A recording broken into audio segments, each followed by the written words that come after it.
दोस्तों, welcome to Shashadhar blogs. कुछ दिन पहले हम अलारनाथ घूमने गए थे। इस वीडियो में हम श्री अलारनाथ की महिमा के बारे में जानेंगे। चलिए बिना देर किए शुरू करते हैं।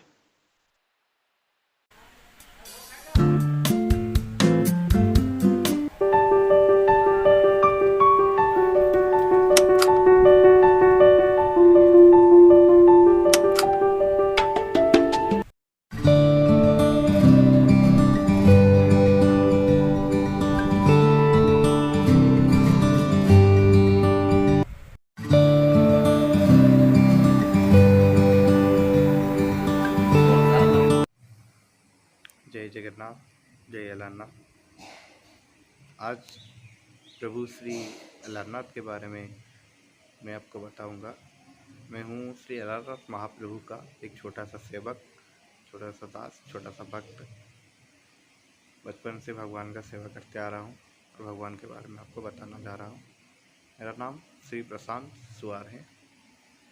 जो प्रभु श्री अलारनाथ जी हैं वो भगवान ब्रह्मा के द्वारा स्थापना करे गए हैं और वो सत्य युग से इस धाम पर विराजमान हैं। और भगवान श्री अलारनाथ को ऐसा माना जाता है कि उस समय 1200 तमिल संप्रदाय के कमाप ब्राह्मण पूजा पाठ कर रहे थे। उस समय एक ब्राह्मण संप्रदाय का जो पाली का पता रहता है, जो चेन सिस्टम में जो लोग पाली करते हैं, वो सेवा करते हैं, तो सेवा का कार्य एक छोटा सा बालक के परिवार का आया, जिसके परिवार में वो और उनके माताजी और पिताजी थे। वो 3 परिवार के संसार थे उनकी। तो वो जो बालक थे उनका नाम था मधुसूदन और वो 12 साल का उम्र का था। तो उस समय वो मधुसूदन का पिताजी उनके बोले कि तुम्हारा तो उपनयन हो गया है 12 साल की उम्र में, तुम भगवान का भी सेवा कर सकते हो, तुम जाओ भगवान का सेवा करो। अब मैं चला जाता हूँ बाहर कहीं पर भिक्षावृत्ति करके कुछ पैसा इकट्ठा करके लाऊंगा, उससे सेवा कार्य आगे चलता रहेगा। तो ऐसा बोल के उनके पिताजी चले गए हैं। उसके बाद मधुसूदन जो 12 साल का उम्र का था वो आए और प्रभु श्री अलारनाथ के पास गरम गरम खीर प्रसाद रांध के भगवान को बना के समर्पण कर लिए। वो खीर प्रसाद को भगवान को पास लेकर गए मधुसूदन और भगवान को बोले कि पिताजी बाहर गाँव गए हुए हैं, हे भगवान मेरे को बोल कर गए हैं आपको प्रसाद खिलाने के लिए, आप कृपा करके मेरे से प्रसाद खा लीजिए। तो उसके बाद प्रभु जी ने तो भक्त की बस हैं प्रभु अलारनाथ, इसलिए छोटा बालक की बात में आकर प्रभु अलारनाथ ने खीर प्रसाद खा लिए थे। उसके बाद ऐसा ही दोबारा से दूसरे दिन भी ऐसा ही हुआ था। भगवान अलारनाथ ने खीर प्रसाद खा लिए थे। तो गरीब ब्राह्मण परिवार थे उस समय, तो इधर जो प्रसाद बनता था वही प्रसाद उनके घर में जाता था, वही प्रसाद को उन लोग पाते थे। तो उनको ज़्यादा मतलब पूजा पाठ भी बहुत ज़्यादा आता नहीं था, इसलिए उनके घर जो माताजी थे उन्होंने संदेह किया। उन्होंने बताया कि हे मधुसूदन, तुम जो खीर प्रसाद लगाते हो भगवान को वो कहाँ जाता है?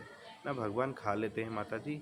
माताजी ने बोले कि तुम झूठ बोल रहे हो, तुम्हारे पिताजी इतना ज़्यादा संस्कार, इतना ज़्यादा उपचार से पूजा करते हैं, उनसे नहीं खाते हैं, तुम्हारे हाथ से कैसे खा लेते हैं? तुम मेरे से झूठ बोल रहे हो।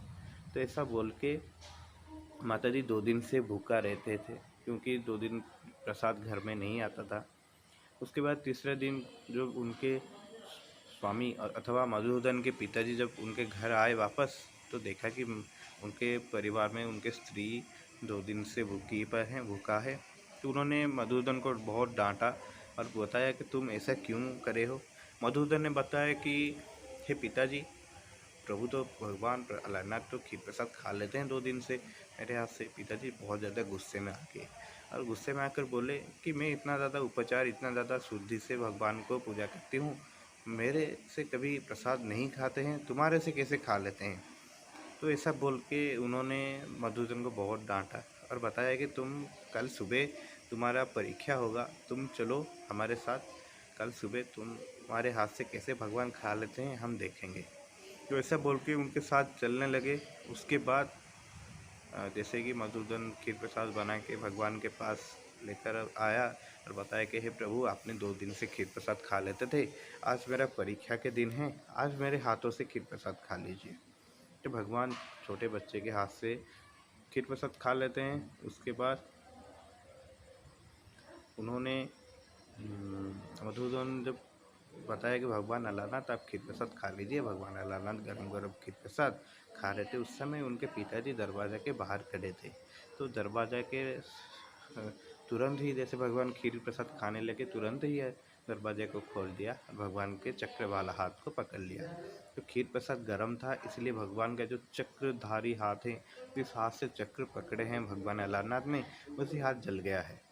उसके बाद भगवान अलारनाथ बहुत ज़्यादा क्रोधित हो जाते हैं कि बोलते हैं, हे पंडा, हे ब्राह्मण, तुम मेरे को समर्पण भाव से खीर प्रसाद नहीं खिलाते हो, ये प्रसाद के ऊपर तुम्हारा दृष्टि रहता है, तो ये प्रसाद क्यों खिलाते हो? तुम सारे जितने भी परिवार हो इधर जमीन के नीचे लीन हो जाओ। वो जो मधुसूदन था वो भगवान के अंदर लीन हो गया था। उसके बाद अभी भी भगवान श्री अलारनाथ के हाथों में वो जला हुआ चिन्ह उनके छाती पर हैं, एक उनके ओठ पे हैं, और उनके चक्र वाला हाथ वो पूरी तरह से जल गया है। ऐसा थी भगवान श्री अलारनाथ की कथा। जय श्री अलारनाथ। जब अपने अलारनाथ की महिमा सुनी तो आपको कैसा लगा? कमेंट करना ना भूलें। अगले वीडियो में फिर मिलेंगे। Tata bye bye.